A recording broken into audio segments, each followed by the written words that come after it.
Hello everyone, Sylvan Bard here, and welcome to another movie review.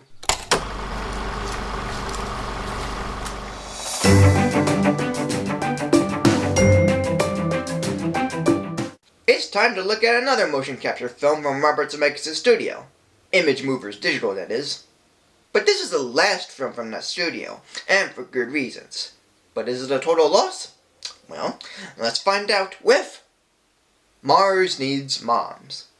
The movie is based on the book of the same name by Berkeley Breived. I got nothing to say to that, so let's continue. A boy named Milo is having trouble getting along with his mother when having to do as told. But Martians from Mars take Milo's mom to use for their young, and Milo goes after them. And with the help of a man left on Mars named Gribble and a friendly graffiti artist Martian named Key, the three set out to find Milo's mom and send her and Milo back to Earth before the mother is gone. Now, how do these Martians use Milo's mother as well as all the other mothers? Well, it's sort of complicated. These Martians find mothers that use discipline and control for their kids, so they extract the mind of the mothers to be put into nanobots to take care of the Martian babies, because the Martians, even though the dominant is female, can't take care of their young. And with the females being the dominant species, it's hard to grasp why this is, and even more so, why the males can't be a part of it.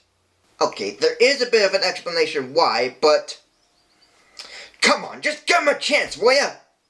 And then there's the motion capture animation, which is really creepy and, dare I say it, ugly. It's pretty unpleasant to look at, and yes, I can overlook this in films like Polar Express and Christmas Carol, because they offer stuff that's unique to it. And where something like Beowulf is pretty impressive and, once in a while, flawless, the technology doesn't work well with this film because, even though a couple of moments from the film almost made me teary-eyed, it's really hard to relate and even get into when the characters look like this. Though to be fair, the rest of the animation, that is, the backgrounds, are okay. But the only interesting thing about the film is the end credits. And I'm not talking about what's happening on Mars, I'm talking about the credit scroll, which shows how the motion capture is done. In some respects, it's kind of cool to see how it's done. But something like this is more suited for a DVD bonus feature than an end credit extra. And the actors performing the characters are not really the best. Seth Green performs Milo, Dan Fogler performs Gribble, Joan Cusack performs Mom, Elizabeth Harnos performs Key, Mindy Sterling performs Supervisor, Kevin Cahoon performs Wingnut, and Tom Everett Scott performs Dad. As a whole, this movie is kind of weak. The characters aren't strong, the story, while fine to follow, doesn't work as much, and the animation, or motion capture I should say, is not as amazing anymore.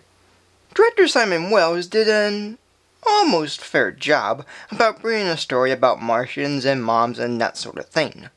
But the motion capture makes it hard to relate to what's going on, and at the same time, parts of the story don't fit what one might expect with a title like this.